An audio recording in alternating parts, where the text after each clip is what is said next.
me tell you about a friend. It's Craig LeBlanc where the good times never end. Talking Parks and Rec, it's a show you gotta know. Welcome one and all to the Daily Parks and Rec Show. It's the Daily Parks and Rec Show. Eliminating those barriers to allow our, fellow friends, parents, family members, people in the community to do what they do and live life, right? So a shout out to growing up, that was my community, right? So many of my dad's friends, were either veterans or just people that he had engaged with that had had an injury that basically had changed their life. Growing up, it was really cool too, man. I would not only just the sports things that we would go to in competitions. Welcome to the Daily Parks and Rec Show. Today we're diving into the incredible work being done by Chapel Hill's Parks and Recreation, a department that's transforming the community. Known nationally for its quality of life, Chapel Hill's public parks and recreation are the gateways to a healthier and more livable future. At the heart of this transformation is Atuya Cornwell, whose leadership has brought groundbreaking projects to life, like Chapel Hill's first all-inclusive playground, where children of all abilities can play together. But it doesn't stop there. Chapel Hill Parks and Recreation offers a wide range of recreational programs, cultural activities, and both indoor and outdoor facilities, serving people of all ages and backgrounds. These spaces aren't just for recreation, they're places to connect, learn, and grow as a community. Join us today as we celebrate the people and projects that make Chapel Hill a vibrant, inclusive, and thriving place to live, work, and play.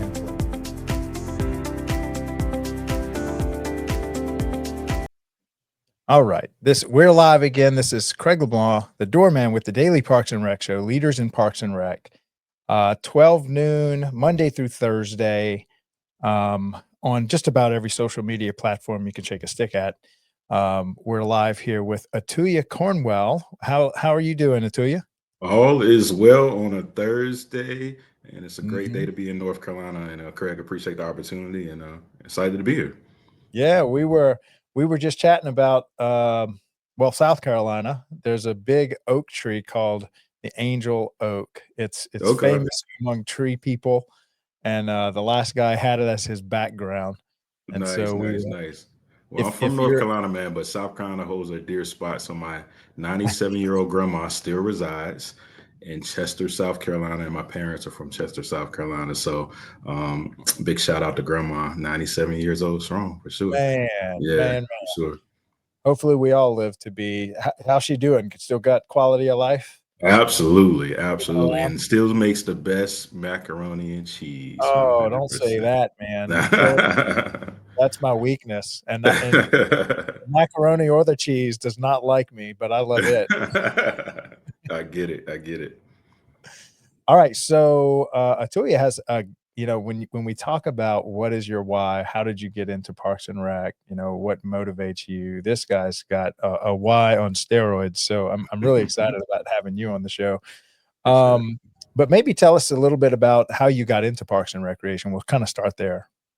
Yeah, absolutely. Those that have had an opportunity to engage with me, I always share, man, my pops and my dad, he's my hero.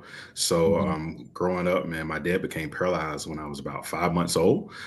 So all I really consciously ever know is him being my hero and being this phenomenal person in life, regardless of the circumstances. So actually growing up, he was, prior to his injury, he was a youth sports coach. And did a lot of baseball, basketball, football, being able to coach those sports.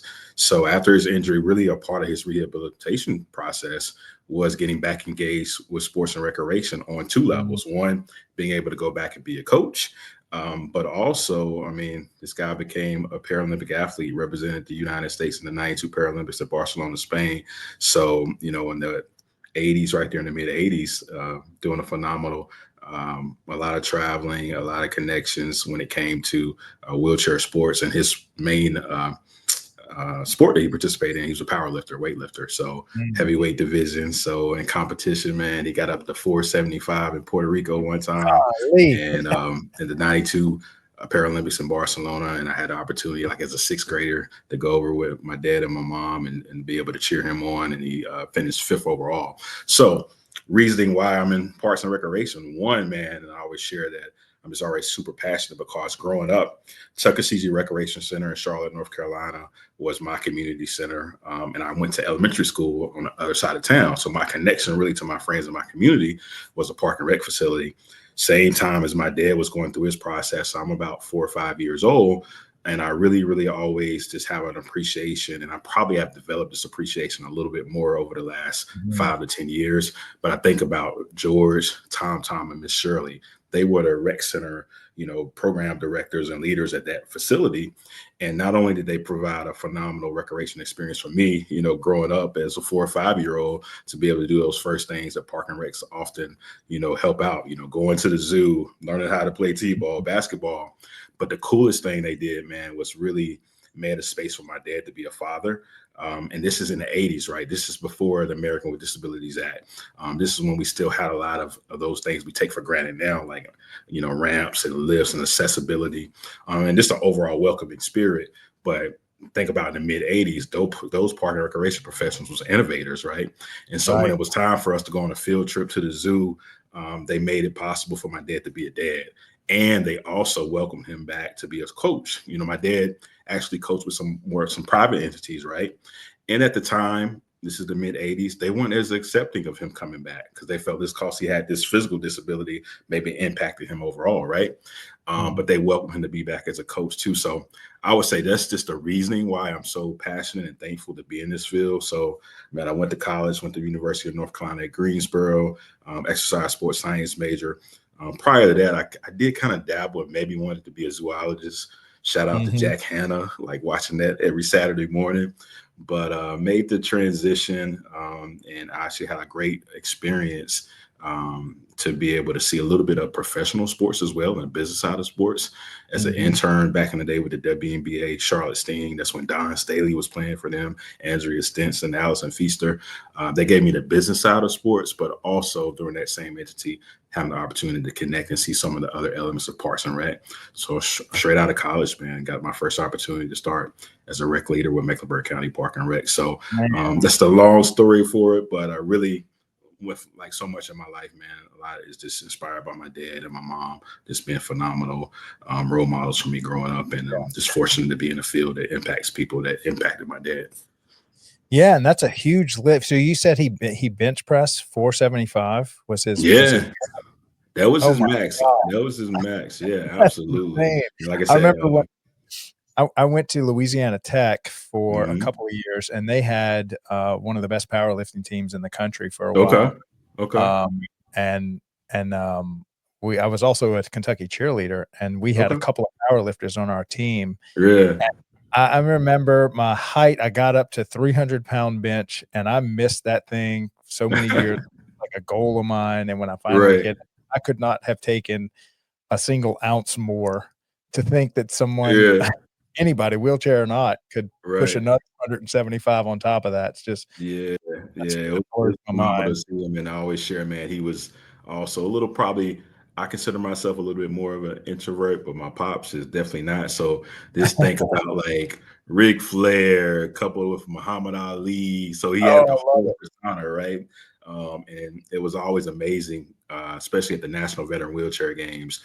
And, everybody would camp out because the heavyweight division and the heavyweights, they were bench last, but people would find out which bench he was going to be on. They would camp out, and it was just phenomenal. And there's so many stories, man, so many stories of the impact of him being an athlete, but also just being an advocate too. It's like growing up, I just had the fortune. I would always know that I would have about 2 or 3 trips that I would take, with my parents. One would be the National Veteran Wheelchair Games in the summer, wherever it might be. The other one would be an advocacy piece that the Paralyzed Veterans of America would do, where they would go to Capitol Hill advocating for people with disabilities, right? And like I said, this really was prior to the American with Disabilities Act being signed. And then the other one would just be the the Paralyzed Veterans of America, their annual conference, right? And that's really some of the advocacy work. So honestly, I've been fortunate over the years to be involved with NRPA as well. And so once again, my dad motivated me in that fashion too, right? Because he was an athlete, but he also was an advocate. So just putting those two together, man, there's some amazing experiences that I'm so thankful for. And I always joke, man, I like, honestly, sometimes I feel like I travel more before the age of 18 in life than I do now. So I'm in this process of trying to catch up, you know what I mean? Try to get some trips in, but just thankful for those experiences. Yeah.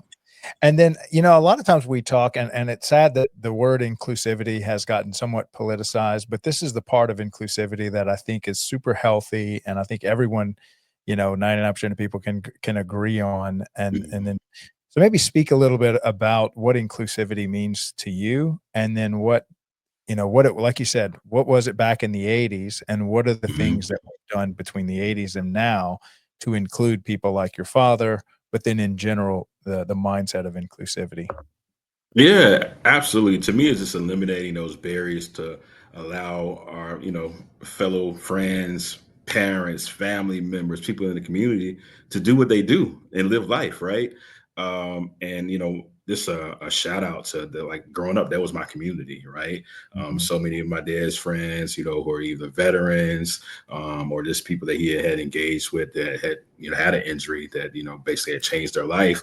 But growing up, it was really cool too, man. I would not only just the sports things that we would go to as competitions, but to be going to like a protest or showing up at a bus stop and they don't have a lift, right? But Mhm. doing that work, they were consistently doing that work to keep, keeping that issue to the forefront, right?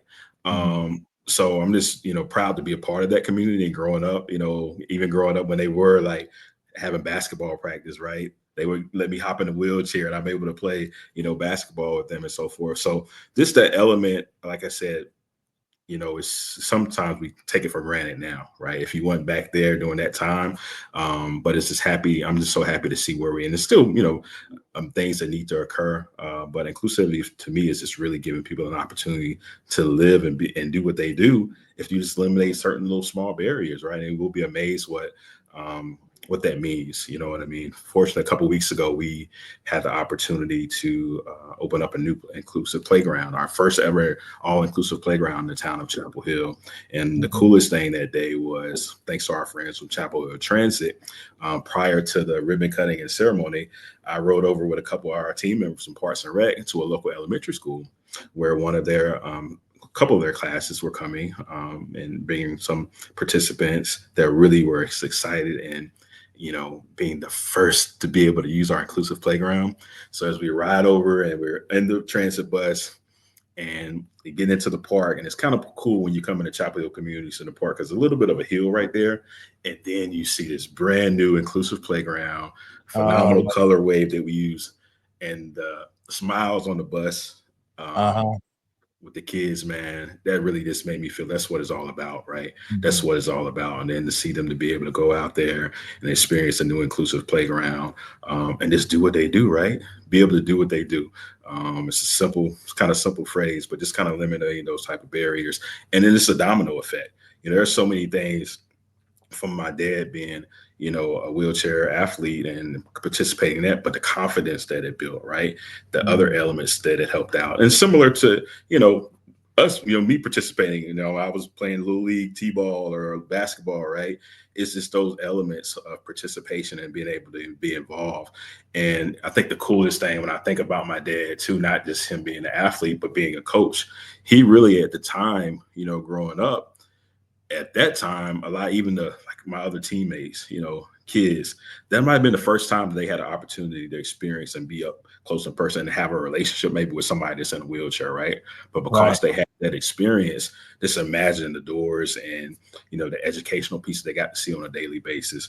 I often share a story. Unfortunately, when I was in elementary school, I had a classmate that passed due to a biking accident. Her brother was also in the accident.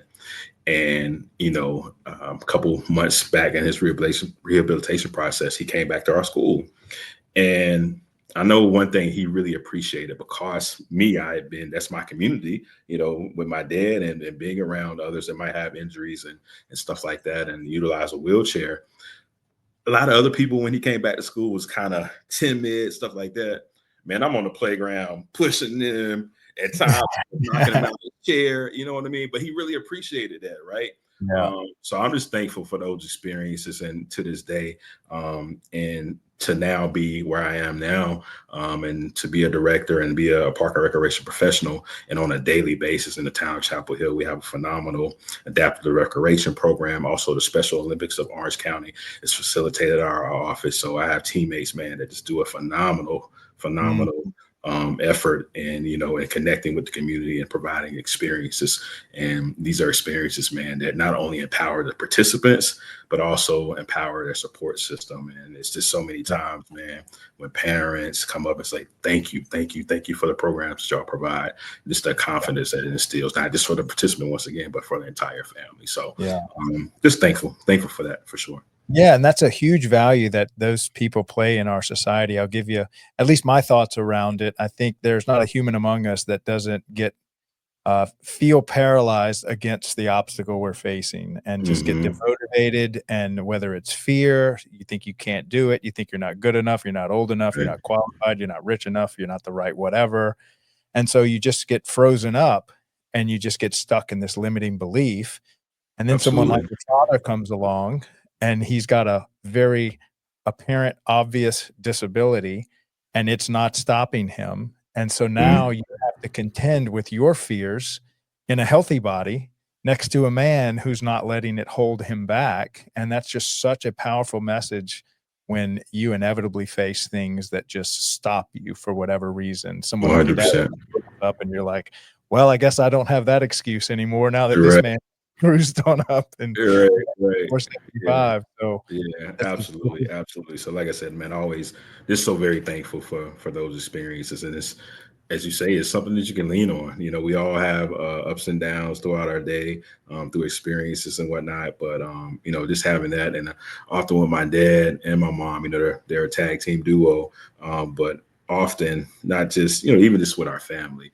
mm, He's like he's the oldest on both sides, really. So mhm. when he's showing up to support you at an event, right, to come to a graduation, to come to a sporting event for my cousins, it just inspires. It's an inspiration. So thankful for that. And like I said, it's pretty cool too. I'm really thankful for the park and recreation professionals way back in the mid '80s that made it. Provided an opportunity for my dad to be a dad, for my dad to be a volunteer coach, and Mm. to re-engage with the community. So for me, this is just super cool to be a part of this profession, because, man, I at the end of love the it. day, it was a personal touch, and I'm passionate about it. And hopefully, I can be in a space now where hopefully we're providing those similar experiences for others in the community. Yeah. So just so people understand, what is entailed in an inclusive playground, did you build that thing from start to finish in your tenure? Yeah, so our team, and shout out to our planning unit. Um, so definitely it was a playground. So the playground was we had a playground at the location, but Mhm. it basically had aged out. How old Got was to this, like, oh man, years. So we're probably in 20 plus, or more. it? Yeah. Yeah, probably about in that 20 plus range for that playground. Um, and it's And been times where, of course, there's been some other amenities added to it, but yeah, how so long was it's it, how long was the whole process? So you see an old place, 20 years old, it's obviously aged. Mhm.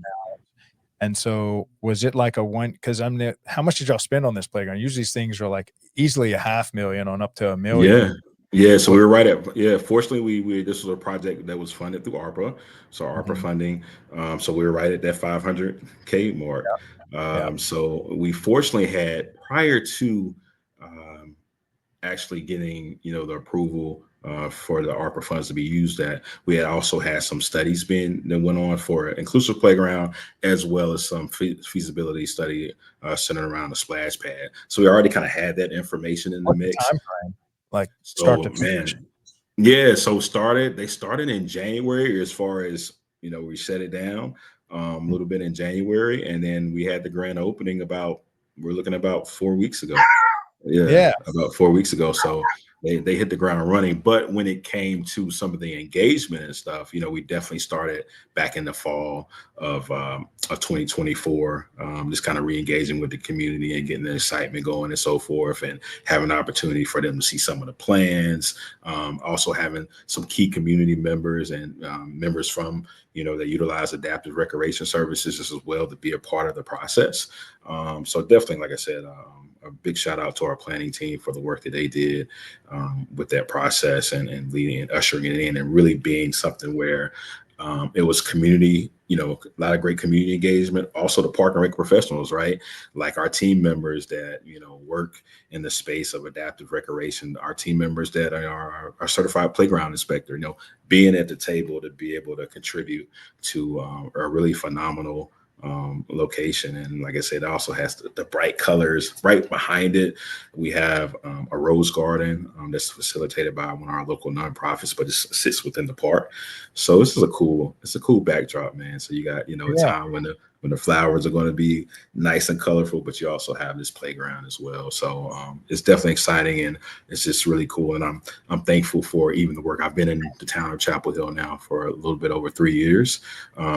So, just thankful also because we've been fortunate over the last couple of years with ARPA funding. We also had a funding source that was established called Penny for Parks, just kind of helping us catch up on some of our deferred maintenance, and then also doing some of the newer things as well. So I'm just really happy for all the work of even my predecessor that was in this role, our friends of Chapel Hill Parks and Recreation, of course, our town leadership and town council and mayor and so forth. So it's cool to be in a space where you're able to usher in some of this new stuff. And, often, we know community gets excited about the new stuff, but it's also a great motivating thing and an inspiration for our team members, right? We have a phenomenal team here in Chapel Hill. But it's really cool for me, to be able, we like to see new stuff too. Like we're programming and doing great things in these spaces, and it feels good to also be able to now have some newer things that can match our great expertise when it comes to our programming efforts. So it's been really cool. Yeah. So just to kind of recap it, so you've got an aging playground, 20 years old, probably at least a year's worth of planning that goes into finding the funding. Then you've got to have all the stakeholders of who contributes to what the playground needs to look like, what it can be, and then that community buy-in. And then finally you break ground maybe 3 or 4 months later after you spend $500,000. You've got this gorgeous playground. Mm-hmm. And what did it do to the foot traffic around that area? Did you see an increase in it? Absolutely. Like it's so new that, it's really no downtime, but it's also really cool. And it's really in alignment with some of the goals of the town, as well as it relates to connectivity and also utilizing our trail system. So our Bowling Creek Greenway it basically is an entry point right there to the Greenway. So people can, if they're coming over from other side of Chapel Hill, other part of the town, so it has that touch point too. So potentially, you definitely can drive in, but if you happen to be going on a nice walk on the trail, it comes right out there at the Rose Garden, and the playground's right there as well. But yeah, the foot traffic has been absolutely amazing. It's probably can count on my hand of days where it's not busy. Yeah. That would only be maybe because of weather conditions or something like that. Yeah. And then at the end of a few weeks back, at the end of April, our team does a phenomenal annual kind of art festival type of thing where we call it's Magical Hill, right? And one of the key pieces of Magical Hill is community members make these fairy houses, and their fairy houses are placed in our Rose Garden. So it was really cool this year when we had that Magical Hill annual festival that we have to have this new playground as well. So it's been really cool. It's been really cool. And then fortunately for me, my office is also in that same park. So man, when I'm taking a little walk break or whatever, I can just come out and, regardless of how you feeling, when you see those bright colors, boom, like it's an automatic energy boost, I would say. Yeah. And for those that don't know, Chapel Hill is home to that's NC State, correct? Oh man. Don't get hurt out here, Craig. Come on. Nah, actually Chapel Hill is home to the Tar Heels. Oh, okay. University of North Carolina. It's funny though, because we have several of my teammates in our department actually did go to NC State. So Okay. NC State is the Wolfpack, but Right. UNC is the Tar Heels. I went to University of North Carolina at Greensboro, but outside of that, I'm a Tar Heel fan through and through, long as they're not, playing UNC Greensboro. But Right. yeah, it's really cool to be in it's just, a couple steps up there, and you have the famous Franklin Street when the basketball teams and the celebrations and when they beat Duke. Yeah. A lot of great activities happen, so it's definitely cool to be in a university town and then to be the backdrop of UNC. And then when you think about having that connection and network with the university as well as college students, so many of our volunteers that might be a part of after school tutorial programs at some of our community centers, and also activities, when it comes to their collegiate athletic teams, and really have an opportunity at times to be able to give back. And it's been cool experiences where participants from our after school program have been able to go to University of North Carolina Tar Heel basketball games, or even be in the locker room and come out with them and stand out there at the national anthem and stuff like that. So that's super cool to have that right here in the backdrop, and such an amazing university like UNC. So it's definitely a great opportunity for us. Now, how big is UNC? So I think they're right at, I think they're in that 25, 30, if I'm not mistaken, population when it comes to it. Now, the town of Chapel Hill, we're right at that 60, just over 60,000 when it Yes. comes to the population. So, So yeah. that's like a third of the population during school. So Yeah, you but have added people, into the mix. So a lot of times that right. number would be those that are actually, Oh, residents of it. right. Yeah, yeah, it's the beauty of it. So it's definitely, you can tell when the summer months kind of come in, and when it's less students on campus. But when it's in session, it definitely, you can tell it's rocking and rolling. And like I said, one of the famous streets that you would say in the town of Chapel Hill is Franklin Street, and pretty cool with that too. Like our park maintenance and landscape division, they manage and when it comes to not just parks, right, and vegetation and upkeep, but they also have a role when it comes to the downtown area as well. So once again, Park and Rec having these touch points. So so yeah, it's pretty cool. It's pretty cool. Now, what's it like? What's the difference in running, or I don't know if you haven't experienced this, but running a Parks and Rec department that's a very big university town versus one that maybe doesn't have a university next to it?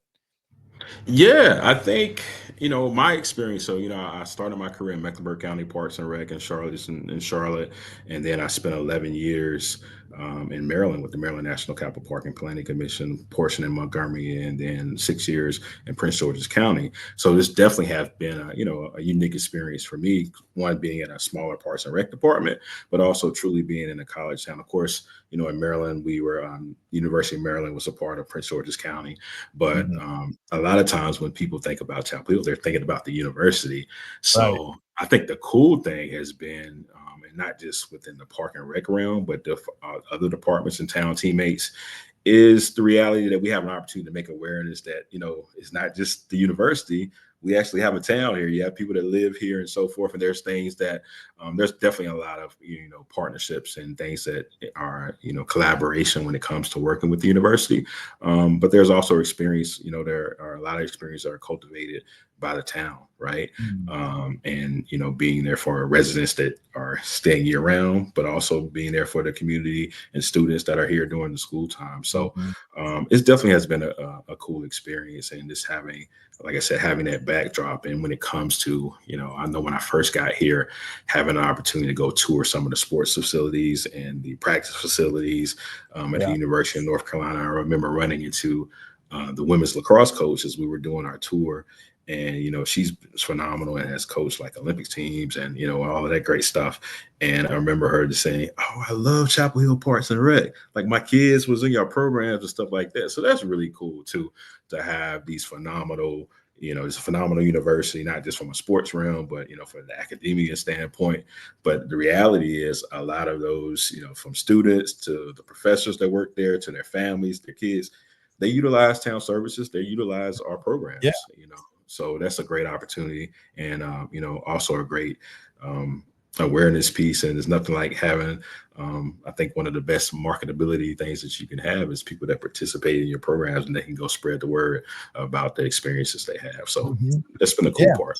Yeah. Now, do y'all have any type of internship program where a student at the college can come maybe spend some time to get some credits for their degree in the Parks and Rec department? Yeah. So one thing from a town perspective, we absolutely do is actually, I think I told you before we got on camera there earlier today, we had an opportunity to do a volunteer service project with town team members and teammates, planting some flowers in a couple of our communities. So actually, one of the interns that is from one of the interns from the university is actually working in the town manager's office. She was out there helping out today. Yeah. So the town definitely has that facilitation, and we've actually have been working closely and looking for some new opportunities that we're hopefully kind of have in the hammer here coming up here soon. But definitely, there's definitely been touch points where we've had internships. And, when I first got here, we actually had a participant, an intern, he was interning, and he actually, I think he still is playing with the Dallas Cowboys. He was No way. actually a football player, man, that played for UNC, but was doing some great stuff with our athletics program in the evenings and so forth. So we've had those experiences, but I think, now we're definitely looking at some of the park and rec administrative programs, and even some stuff. You brought up NC State earlier. So, Yeah. we have love for NC State, but I know they have some phenomenal things going as well. And just in the geographic area, Raleigh, Duke, North Carolina Central, Shaw, UNC, all these universities are just in this, just space of about a 25-30 minute drive. So it's a great opportunity for us to be able to tap into some of those resources. So we're definitely excited about, hopefully being able to cultivate some additional experiences when it comes to internships. Yeah, let me know any progress you'll have on that. So you may have heard of the Young Professionals Network. Are you familiar with that? 100%, 100%. Okay. So that was a lot of times I'll ask when I have these pre-show prep calls Mhm. before the show. Well, like, tell me about your internship program. And uh, oddly enough, it's very common that most Parks and Rec departments, though they want to, just haven't started a Mhm. strong internship program that maybe looks like every semester we have a position in the Parks Right. department for one or two college students to come get credits, and then they do basically 6 a year, or they got first semester, second semester, and then summer program. Mhm. And so I think that's one thing we can do to kinda help out, is to kinda highlight any Parks and Rec department that has a strong internship program that might be on their second, third, or fifth year or something, as a Absolutely. framework, because I think most of them, are like hit or miss, or they want to do it or thinking about it, they just don't know where to start. So if you know of anybody that has a strong internship program that might be on their, somewhat of a seasoned internship program, let me know. We'd Yeah, love to help. absolutely. Absolutely. And that's a great segue. I mean, kind of what you brought up, being an intern, like I said, I had that experience with the WNBA Mhm. back in the day. And I always just say, it's just super important. Sometimes people talk about internships, people get excited, but it's so important that from an administrative standpoint that you're prepared to have everything in alignment to make sure it's a great experience. Because Yeah. it's a great responsibility, right? You have an opportunity to be able to expose potentially our future person that's going to be in this field. So you want to make sure it's cultivated in the right way. So at times, I think it's also important that the department, the agency, and Mhm. does its due diligence to be able to be able to provide a quality experience. But yeah, it definitely goes a long way. And from a professional development standpoint, being able to be in that lane, I think is a great, and definitely shout out to the YPN. And back in my day when I was a young professional, Uh-huh. was kind of the early stages. Shout out to people like Shay Mize, Tom Venero, people like that. Mhm. At the time when I was with the YPN, I kind of serving the role with the professional development. So, Right. I kind of led that area, and it was funny even to look at, to have the Daily Parks and Rec show now. Back in the day, man, we did this little thing. I want to call it like it's almost like an iReport thing, right? And we were Yeah. using, I don't know what's it called, Venmo, or not Venmo. I know that's a different thing, Vumo or something like that. It was wild, but we Uh-huh. were doing these things where we were interviewing people similar to what you're doing, Yeah. just trying to give people an insight of it, man. So that was some cool times. So definitely shout out to everybody that was doing that, about that 2010, 11, 12, 13. That was some cool Yeah. experiences. So, but I'm really excited and thankful for the space of how the technology is upgrading and platforms like this. But Yeah. definitely a shout out to the YPN 100%. Yeah. Yeah, well, we now do 52 shows a year, every Friday, 12 noon, dedicated to the Young Professionals Network. Shout out to Gabby Vera and Molly Keys for kind of leading the charge for this year. Mm-hmm. And Molly actually decided she bit the bullet, created an internship program. It's a paid internship program. I think they make like whatever, Nice. $15 an hour, and Nice. they were able to work 20 hours a week or something like that. And they brought her into the leadership table and had her run a whole special event. And she got to go spend some time in programming, spend some time in special events, and she just actually put her right in the mix of the chaos that is Parks and Recreation. Mm-hmm. And she's going to do that every semester. And so, like you said, you do have to kind of be prepared. Right. But Molly was like, this girl was an all-star. She really helped out a lot. I think her name was Alice, was the college student that came into the Okay. program. Okay. Yeah, a lot of good opportunities there. 100%. 100%. Yeah. So let's talk about NRPA. You said you've Mhm. been involved in that from the beginning. Why did you get involved in that from the beginning? What's been your journey through NRPA? How has that helped you? Kind of maybe give a testimony around that. Yeah, absolutely. So I started full time in the profession in 2004. So probably about 2007, 2008, it gets to a point where it's starting to, you know, I forget a little bit, when it comes to when I started. But the first ever conference, an RPA conference that I attended was in Baltimore. So I want to say it's about 2007, 2008 in that range. And I had applied for a fellowship through NRPA, that they were to young professionals and stuff like that. So I was able to receive that. So that afforded me the opportunity to go to the NRPA conference in Baltimore. Had a phenomenal, mentor that they assigned you to. Her name was Susan Cooper. She was from the New England area. She was a director up that way. And being in Baltimore, she took me everywhere. Meeting, all these seasoned professionals, people that's in the field and so forth. Super cool experience. Next year, the conference was in Salt Lake City, and I applied for another scholarship and I received that from NRPA. Same situation. I had got a mentor. His name was Tom Ross. He was the executive director of the Maryland Recreation and Park Association at the time. Same situation. Tom was phenomenal. And actually, when you think about a couple years later, I made the transition to go to Maryland, and he was somebody that definitely kept me informed of opportunities in Maryland, and that was one of the reasons why I decided to take that leap to go to Maryland. So, but I can say that I'm just been super fortunate and thankful for the departments that I've worked for over the years. So when I went to that conference in Baltimore, I've been to everyone ever since. I haven't missed a conference, right? And for me, that experience at NRPA is just that re-energized. It's the Super Bowl for our profession, and then to be able to be connected and see park and recreation professionals from around the country, and to have over the years been able to develop relationships with them and just really be inspired of what they do on a daily basis.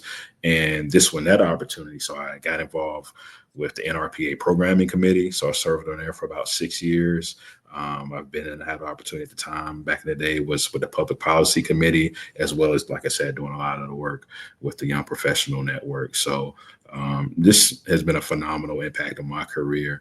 And, I'm thankful, especially I share, at times I'm a little bit more of an introvert, but being able to be at the table and be in that space over the years to grow and learn from just the family, the Park and Rec family, right, has really had a great impact on my career development over the years. And not only just people that have had the opportunity to, really deposit into me and help me out on my journey, but then also being in a space where, I could be a mentor.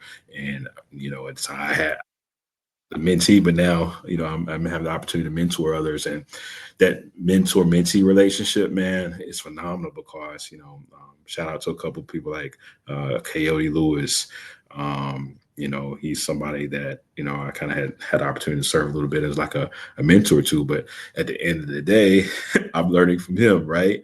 Right. Another person in the field, Cody, and he actually, Karakish actually connected Cody. He was a student in one of her grad in our program, which he taught at a university. She was in YPN. She connected us, and we've been connected ever since. And now he's assistant director in Parks and Rec up in a small town just outside of Philadelphia. So just those experiences have been cool. So this really owe a lot to NRPA. And then now, over the last 4 or 5 years, man, after kind of serving on that program committee, I never thought that I would actually probably go down the road of doing public speaking and doing engagements and in educational sessions. But I started doing that. So, over the last probably, I would say 4 to 5, 6 years, I've been in a space where I've been able to present at NRPA.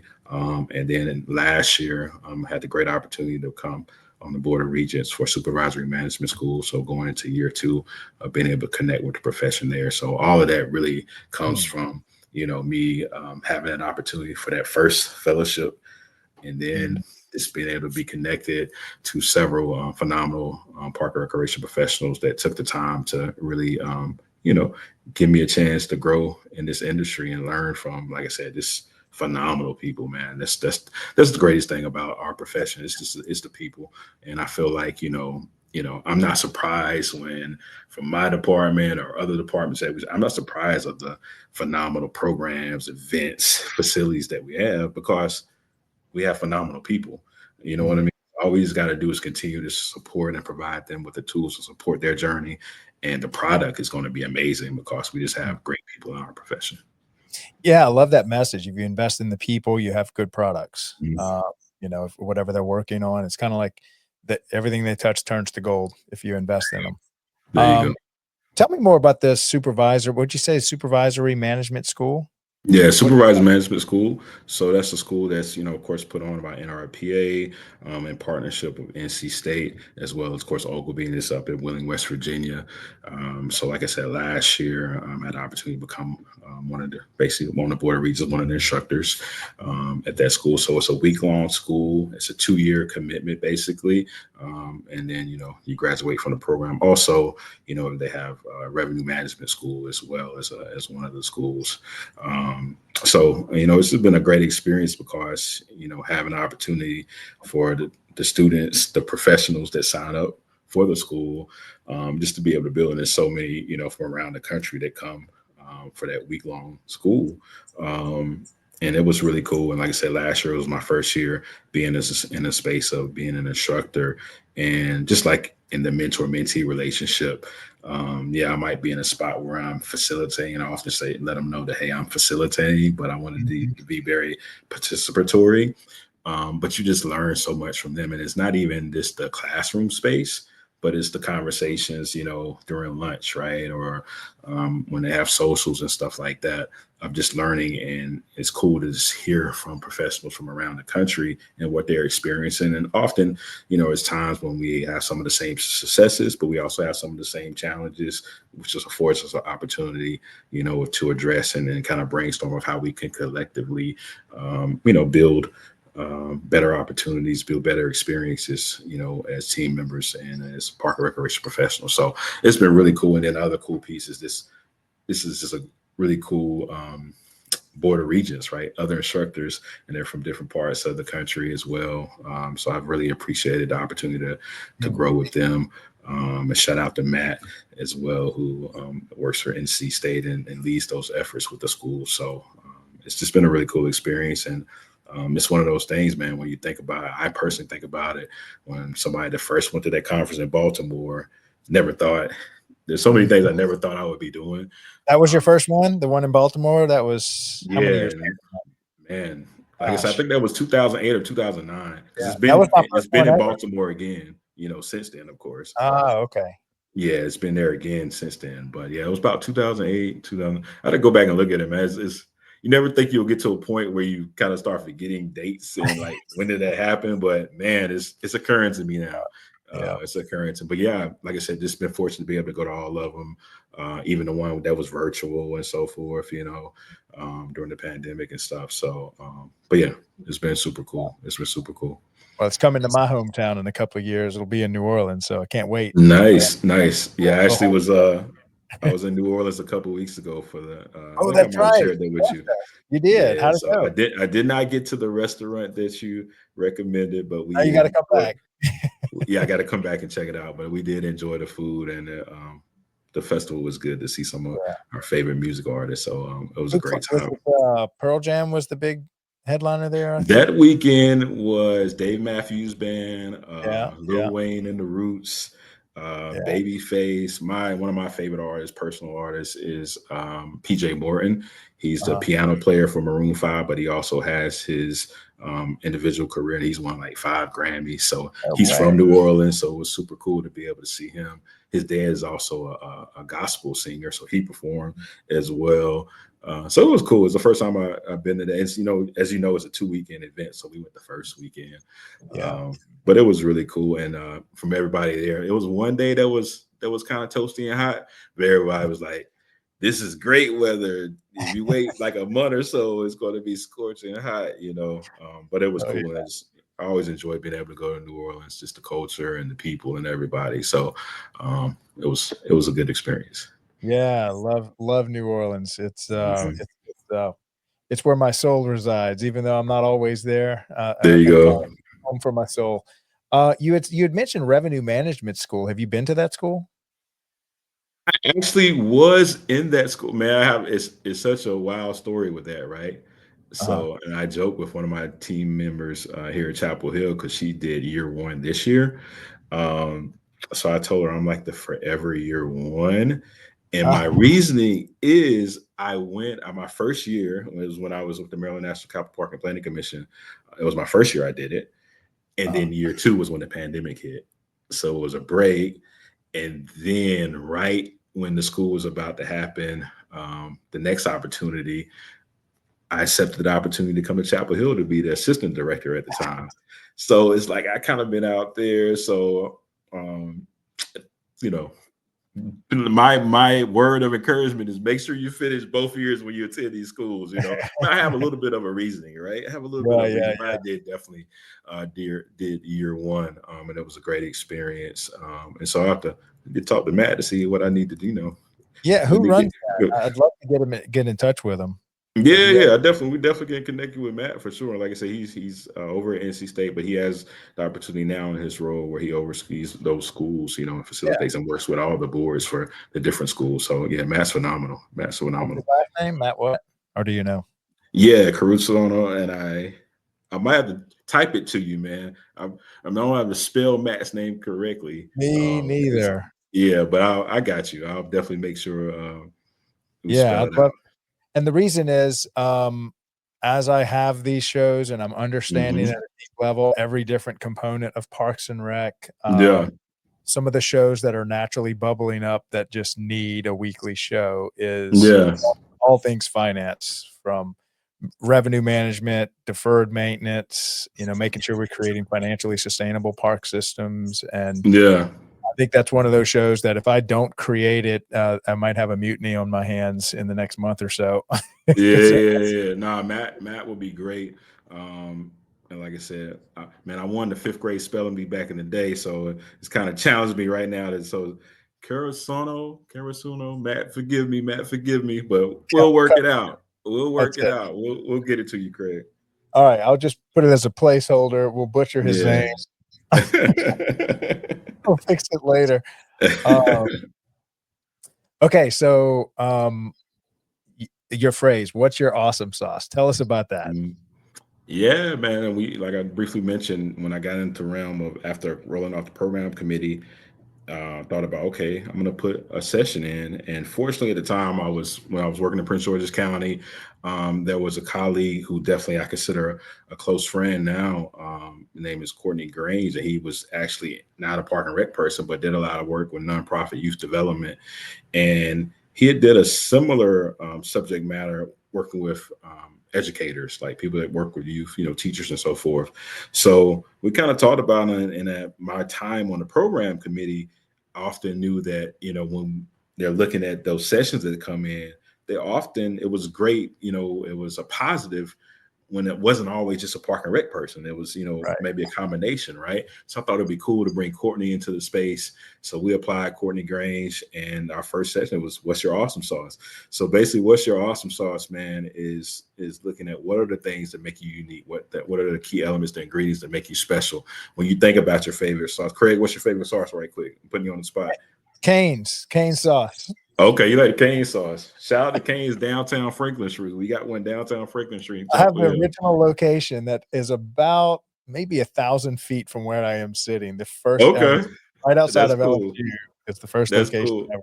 That's cool. That's cool. So when you think about your favorite sauce, to me, Polynesian sauce, Chick-fil-A. I have Mhm. a friend who went to high school with me. He has his own sauce. He's a pit master, Oh, there Brian we go. Furman. So he has some good sauce too. But when I think about those sauces, like one, it gives you, and especially if you're really hungry right now, it puts something in your mind, like, man. But you think about the taste and whatnot. But when you think about us as people, man, what are those key ingredients and what are those strengths that make us who we are? So when I have the opportunity to facilitate that session, it really is a great chance and I often say for park and recreation professionals, it gives us that moment too of pause, because man, we are often on to the next, creating these great programs, doing this facility project, and we're just on to the next, and we just do it, right? We don't want the credit for it, blah, blah, blah. But it gives us a space to be able to say, a pause to say, man, what are the things I do bring to the table? Because sometimes we don't lean space for that. So when I have the opportunity to facilitate that, it's a really fun session. We talk about sauces, right? Real sauces. Right. But then we also utilize, as we evaluate our strengths, our key elements to make us who we are, but also how do we utilize that to build our ecosystem and grow with our team as well, right? I often share that, I'm naturally an introvert. So there's going to be times that, when I'm looking at my collective table or my work unit and my team, that you have some extroverts, right? I think about my assistant director. Shout out to Nikki, great bubbly personality, and we need that, right? And sometimes I'm a little bit more reserved, but I feel like we make a great duo. So just utilizing that, and it's a cool experience, and it's always really cool. I actually did it a couple weeks ago. Our chief of police in Chapel Hill invited me to come out and facilitate that for her department leadership, and I was a little worried because I usually do this in the park and rec space, right? So I was curious to see. And shout out to the Guardians of the Hill. That's the police department in Chapel Hill, and we do a in collaboration with them. But it was a cool experience, and they had a lot of, because a part of the What's Your Awesome Sauce session is also a little bit of art creativity, a little bit of creativity, a little bit of talent expression. They have to make their commercial too, and they put on the stage, and you're doing all this and within about an hour. But it was cool. So it's just always cool. And like I said, one is cool, I think, for us to pause and look at those key ingredients that make us who we are.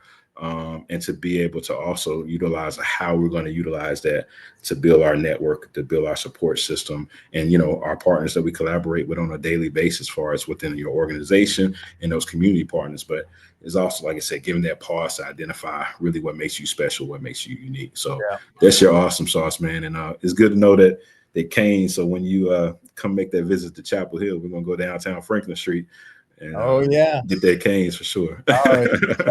I've got a great testimony for that concept of What's Your Awesome Sauce. We had a little girl, shout out to Jean-Marie. She helped me with one of my companies. She was in the accounting department for, 5 years, just doing bookkeeping and accounting. And we needed somebody. We were actually building Parks and Rec Done Right Facebook group for Parks and Rec. And I'm like, does anybody want to make this logo and edit these videos and stuff? And finally, I was just like, why don't you do it, Jean-Marie? And she didn't really, she was just a drawer, but she was so talented at graphics design. She just took off. And eventually we were like, stop that accounting. This is your new job. And today she works for, I think it's called Vivid Inc. And they do all the graphics logos for Cane's, Community Coffee, Disney World, And so Wow. she's Wow. now working on some of the biggest programs, and this was something that had we not discovered it or found it, her awesome sauce would have just been hidden and never There really you go. developed. And so I think it's really important, like you said, um, you could have someone that's an all-star in something that you don't have them doing. You have them doing something else in your Parks and Rec department. And I didn't Yeah. realize Yeah. Yeah. Absolutely. Michelangelo. Yeah, yeah. We actually, I mean, yesterday we had a quarterly team meeting, and it was cool too because we usually try to spotlight a town teammate, somebody outside of the Mhm. department. So Chief Mebane, our fire chief, came and kind of shared his story, shared his journey. So that was cool just to be able to hear that because one, you never know. Two, like somebody sitting in the audience if they might want to get into fire and stuff like that. But also at that same meeting, my assistant director, we're going right now in Chapel Hill. We're going through our strategic comprehensive plan for our new comprehensive plan, parks and recreation plan. So, as it looks at that process, we got our project managers that are working closely with the consultant team. But one thing that Nikki did yesterday was she really encouraged our team members to say, hey, if you have an interest, right, know that it's just not, the couple, two people that we have as project managers, all hands on deck, because going through a experience like this when you're doing a comprehensive plan, it's great experience, right? And even though you might work in a certain element of our department, this is an opportunity for you to gain that experience to be able to dabble in something else. So, and we had some people to raise their hand and say, yeah, I Yeah. would love to be able to, contribute to this process. So absolutely, when a lot of times it's amazing what you uncover.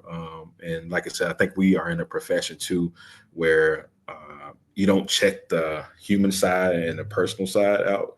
So sometimes there might be somebody that's working, their work program is this, but man, they have the skill level, they have the interest for some other things too. And I Right. think we're in a profession that definitely cultivates that as well. Oh, absolutely, and that's one thing when we talk about young professionals and college students, sometimes we get kinda pigeonholed into this. But unless you're into youth sports or programming, then maybe Parks and Rec is not for me. But if there is an industry that uses just about every skill or degree you can shake a stick at, it's Parks and Recreation. So I'll say this to everyone in Parks and Rec. If you maybe don't like the position you're in Parks and Rec, there probably is a position that you would love to do that Parks and Rec needs if you just kind of speak up. There you go. 100%. 100%. All right, so we'll kinda close on this. We've got about 5 Mhm. minutes left, but you had Cool. said, "Honor your journey and inspire the next." So tell us more about that. Yeah, absolutely. That's one of the sessions, and I actually had an opportunity a few weeks back. It kind of, well, I think it was in the March or early April. I did a lot of traveling this past month, just kind of blurring in, but was able to be a part of the first ever equity summit put on by Ethnic Minority Society, Oh, yeah. and it was down in Decatur. So that was Wait, hold actually on. one of the.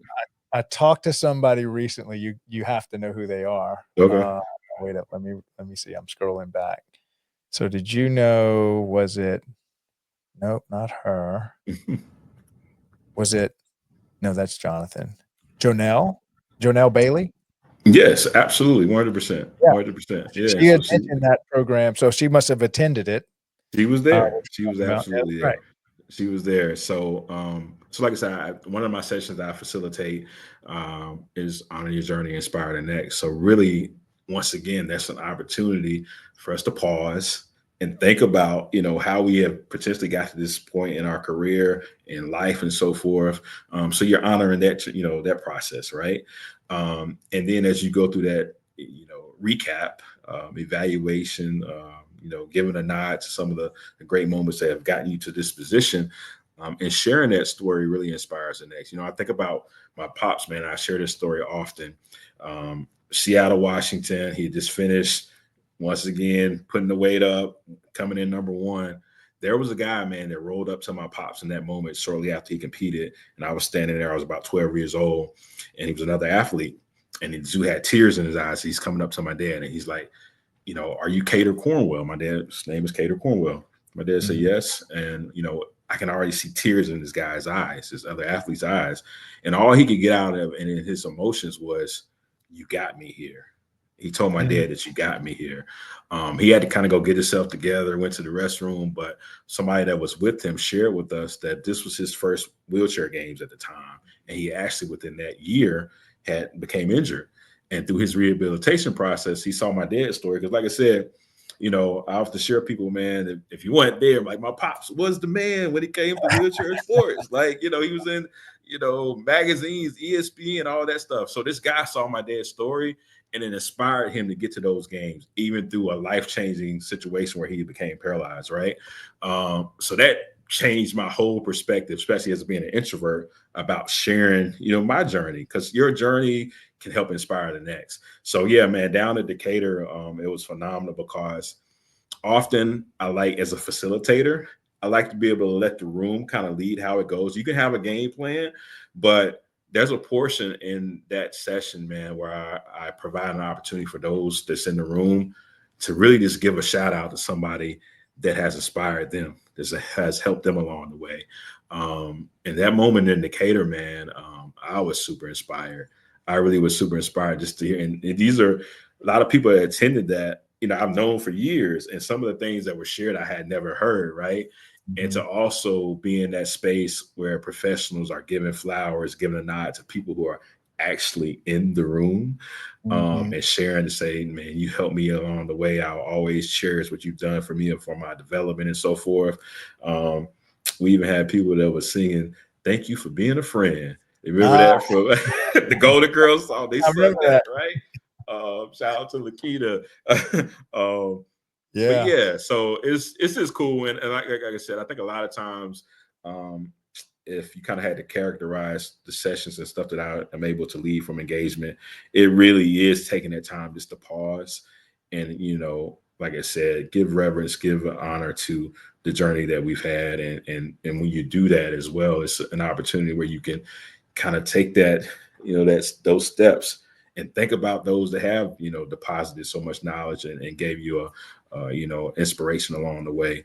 And that just goes a long way, man. And like I said, you know, similar to, you know, fire, police, medical professionals, a lot of times people just do the work, right? They just do the work. They don't, and that's similar with Parks and Rec. We just do the work, and we don't want all the glory, we don't want the honors and stuff like that.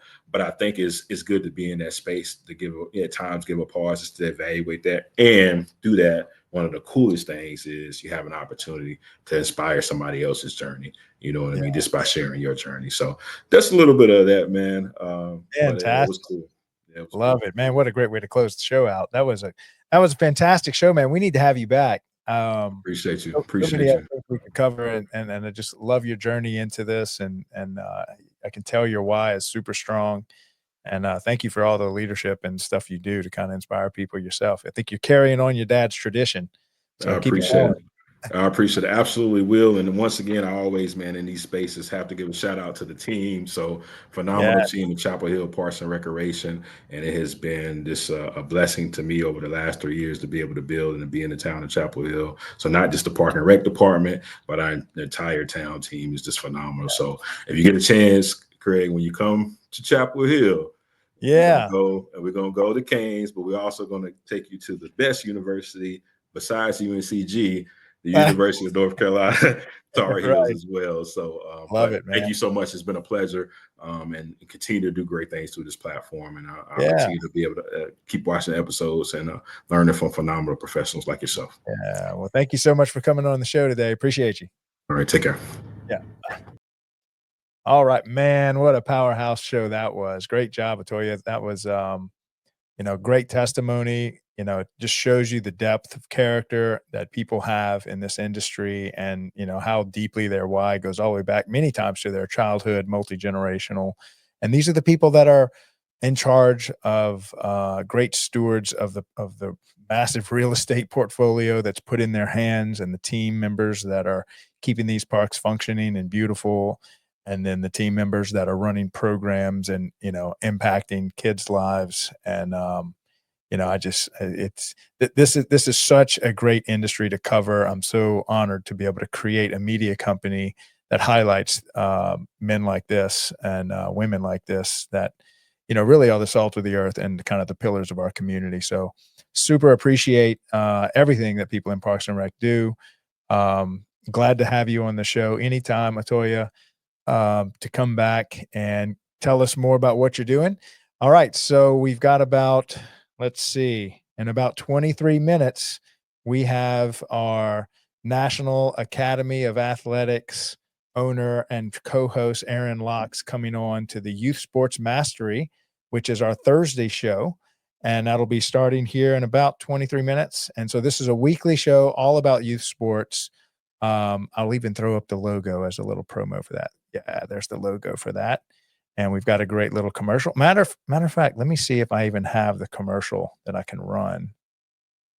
Well, I'll play this one. This will give you a little bit of teaser coming up to it. But I've also got another ad spot that we just made for them.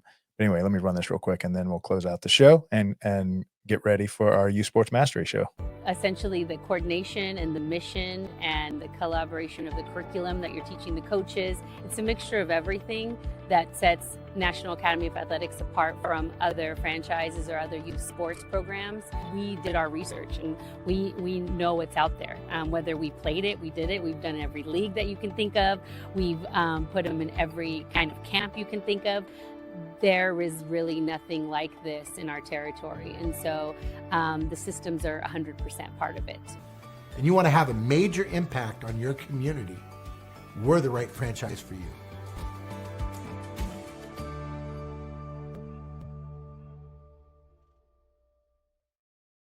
Yeah, so the man, the myth, the legend is getting ready to do a 1-hour show with me all on youth sports. We have a great special guest, and this is one of our latest additions to the Daily Parks and Rec Show family. It's a weekly show all about youth sports every Thursday, 1:30 p.m. Eastern, getting ready to kick off. I think this is our third week, and we're going to do a show on youth sports, 52 shows a year, every Thursday. And Aaron Locks is kind of the man behind this whole show. So looking forward to doing our third episode. See y'all there in a few minutes. Again, this is Craig LeBlanc, the doorman, signing off with Leaders in Parks and Rec, another show for the Daily Parks and Rec Show. And man, great show we just had with Atuya. Thank you so much for coming on the show. We'll see y'all here a bit for Youth Sports Mastery. Thanks. Bye. Welcome to the Daily Parks and Rec Show, where we highlight the essential work that keeps our parks and facilities thriving. From local ball fields to multi-use athletic complexes, field maintenance ensures every space is safe, ready, and welcoming for play and community events. Facility maintenance is the backbone of operational excellence, ensuring that recreation centers, playgrounds, and shared spaces are functional, clean, and built to last. Behind the scenes, equipment maintenance keeps vital tools and machinery in peak condition. At the core of future-forward thinking is sustainability management, integrating green practices that reduce environmental impact and enhance long-term resource stewardship. Facilities maintenance is more than routine upkeep.